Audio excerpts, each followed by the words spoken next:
j'ai le plaisir d'accueillir Mathias Hébert, le délégué général du groupement hippique national, le GHN. Bonjour Mathias. Bonjour et merci de m'accueillir pour ce salon du Eh cheval. ben, ravi de vous accueillir sur ce magnifique plateau télé. Vous avez vu, c'est joli quand même, hein. C'est sympa. C'est très très beau et on est très content de voir le cheval revenir à Paris. Mathias, je disais, délégué du groupement hippique national qu'on connaît bien sous le nom de GHN. Est-ce qu'on peut en savoir plus sur ce groupement hippique national? Qu'est-ce que c'est concrètement? Alors le groupement hippique national, c'est une organisation professionnelle, un syndicat en fait c'est le syndicat des dirigeants de centres équestres. C'est une institution qui est née en 1972 au moment de la professionnalisation des activités équestres, où en fait les dirigeants de l'époque avaient besoin d'une entité leur permettant de dialoguer avec les pouvoirs publics, mais aussi de pouvoir leur apporter la réponse à leurs questions, leurs questions liées à leur activité qui était organisée de façon professionnelle, ce qui était assez novateur pour l'époque. Par contre, je me permets de revenir. Vous avez dit du monde des courses hippiques. On est très en lien avec les courses hippiques et ce sont des partenaires indéfectibles. Mais le GHN s'occupe vraiment de l'activité, des activités équestres. Des activités équestres, effectivement pas que les courses hippiques, je rectifie évidemment.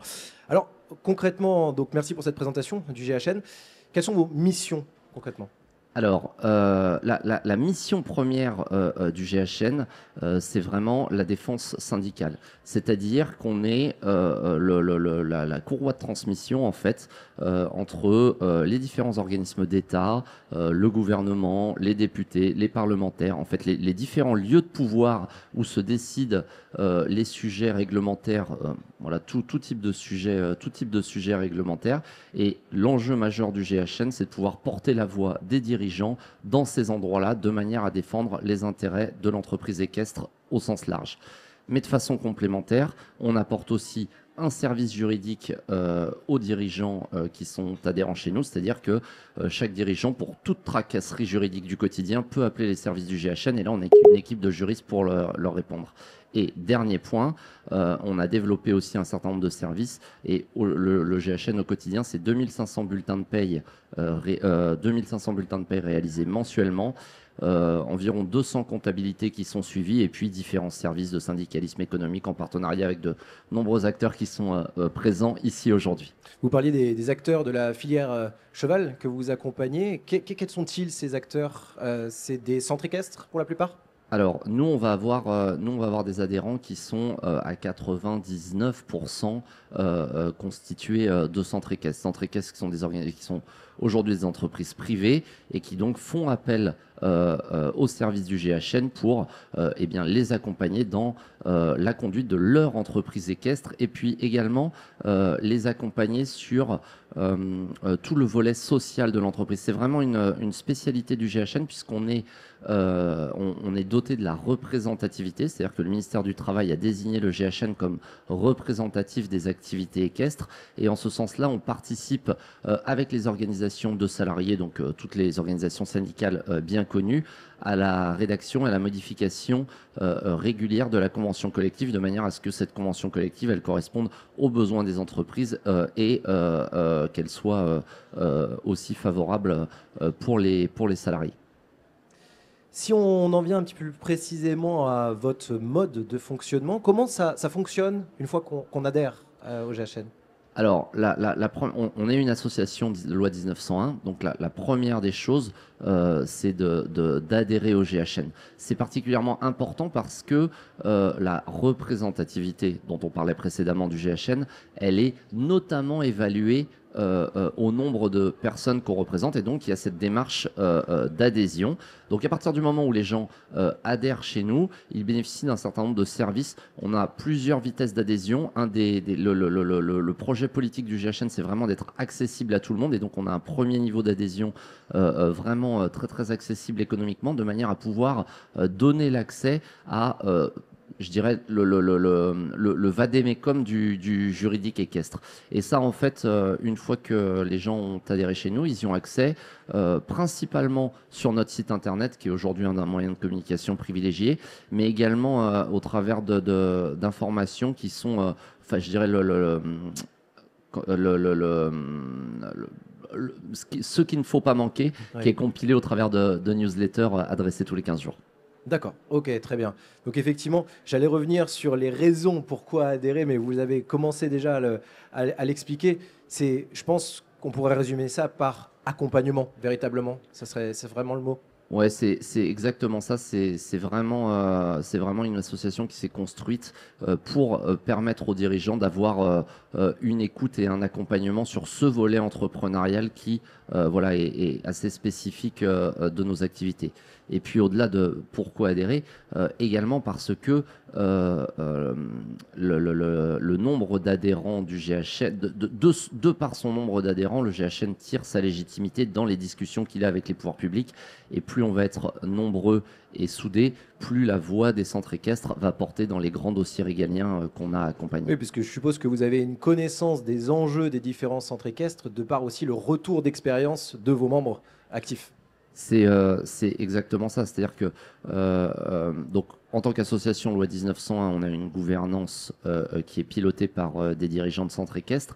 Et puis, on a des acteurs un peu partout en région qu'on appelle les délégués, qui sont nos courroies de transmission et qui permettent à un dirigeant qui est un peu tout seul dans sa région, dans son coin, eh bien, d'avoir un interlocuteur qui va pouvoir l'orienter, l'aiguiller, le rapprocher éventuellement de nous, solliciter directement les services du GHN. Je peux vous donner des exemples très précis, mais par exemple, sur un plan local d'urbanisme qui pose problème, eh bien, on peut avoir un dirigeant adhérent qui va s'adresser à nous en disant nous sommes ici 10 dirigeants de centres équestres concernés par ce PLU, est-ce que le GHN peut nous accompagner? Et dans ce cas-là, le GHN déclenche un accompagnement et commence à entrer en palabre avec les différentes administrations. Effectivement, je suppose qu'il y a des interrogations qui sont d'ordre national, mais effectivement, il doit y avoir des interrogations d'ordre plus local, on va dire. Et effectivement, ce maillage, en tout cas territorial, vous permet de répondre à toutes ces demandes et de faire aussi remonter des retours d'expérience, comme je le disais tout à l'heure. C'est hyper important parce que autant on est une petite équipe, hein, le GHN c'est une équipe de 23 personnes, paye, compta, juridique, tout inclus. Donc autant on va être en capacité de suivre, de gérer et d'animer tous les grands dossiers nationaux, autant on s'appuie vraiment sur ce réseau des délégués et sur nos dirigeants pour nous remonter les problématiques de terrain de façon à pouvoir s'en emparer. Sinon, elles passeraient inaperçues. Justement, ma question, c'est quelles sont les solutions les plus demandées aujourd'hui par les dirigeants? Quelles sont les problématiques les plus rencontrées? Les problématiques les plus rencontrées. Et les solutions les plus demandées. Alors, les solutions, je vais faire une vraie réponse de Normand parce que les solutions les plus demandées, le GHN, il est équilibré sur 3 piliers qui sont la défense syndicale, la comptabilité et la paye, et qui sont chacun des services. Il y a vraiment une grosse demande sur le volet social, parce qu'on sait que pour un dirigeant, on s'adresse à des TPE, PME. L'environnement juridique social en France est relativement lourd et à peu près inaccessible à un dirigeant d'entreprise qui passe déjà 35, 40, 50, 60 heures sur son exploitation. Voilà, donc ça nous est très largement délégué. Et puis après, non, vraiment, c'est très variable. On va être contacté pour une difficulté relationnelle avec des propriétaires. On va être contacté pour un problème de permis de construire. Voilà, enfin, je veux dire, l'administration française est relativement prolifique en ce sens et donne nombre de sujets à nous rapporter. D'ailleurs, un de ces grands sujets de ces derniers temps, 2023-2024, ça a été notamment cette fameuse TVA. C'est même le sujet des 20 dernières années. Des 20 dernières années, effectivement.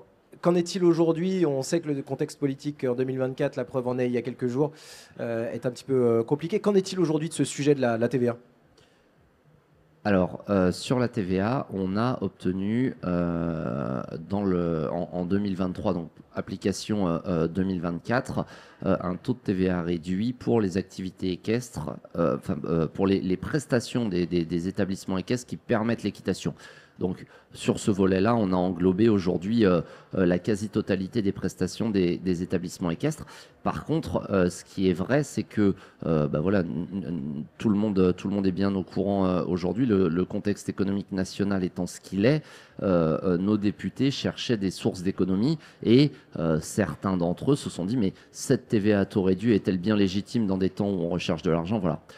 Fort heureusement, le travail de lobbying conduit par le GHN, mais pas que, la fédération et l'ensemble des acteurs institutionnels de la filière, fait qu'aujourd'hui, on a une proximité, en tout cas une écoute du mouvement parlementaire dans son ensemble, qui fait qu'il a été possible de stopper cette réforme et que donc il n'y a pas de remise en cause à court terme de cette TVA.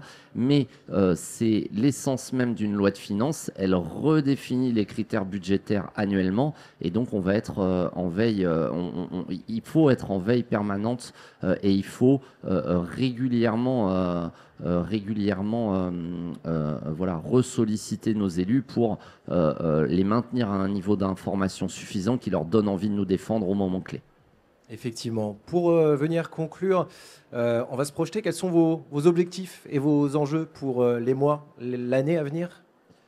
Alors, nos objectifs et nos enjeux sur 2024 a été une grande année pour le GHN parce que 2012, début du combat TVA, aboutissement 2023, et puis on a un autre sujet qui est peut-être passé un peu plus en dessous des radars, mais qui est ô combien important.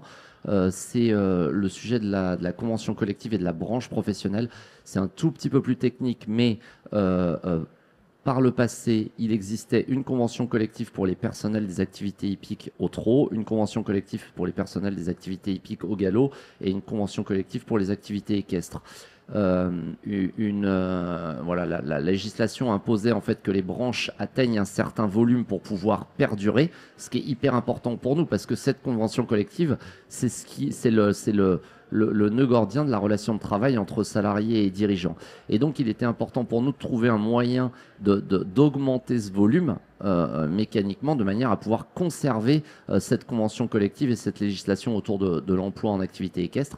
Et donc, un travail de rapprochement qui a été initié plusieurs années auparavant avec l'AEDG et le SEDJ, qui sont les deux syndicats pour le trot et le galop. Et depuis l'année dernière, nous avons une convention collective partagée. Donc, un des enjeux sera de faire vivre cette convention collective, notamment derrière, au travers de la mise en place d'une politique de formation, d'emploi qui soit partagée.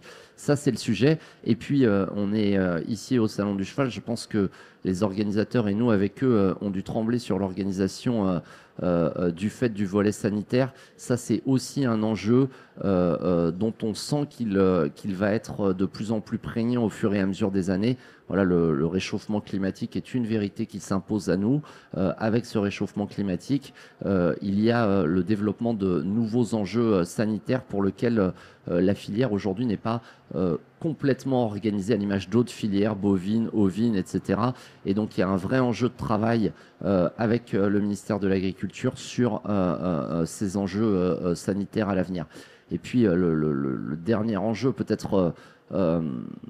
c'est étonnant quand on en parle ici au milieu de gens qui sont conquis par le cheval, mais c'est vraiment la défense d'une saine relation entre l'homme et l'animal, voilà, qui ne soit ni de l'anthropomorphisme ni de la maltraitance, mais qui soit le juste milieu qui permette la pérennité de nos activités, parce que n'oublions pas que nous sommes tous des activités de loisirs et que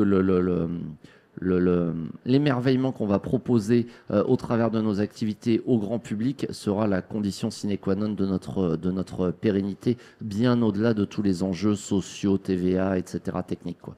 Donc ça, vraiment, c'est quelque chose auquel on est attaché à défendre, nous, du point de vue juridique, et puis tout acteur doit être ambassadeur de la filière pour pouvoir perdurer. Merci beaucoup Mathias. Mathias Hébert, donc délégué général du groupement hippique national. Est-ce qu'on peut vous retrouver sur le salon?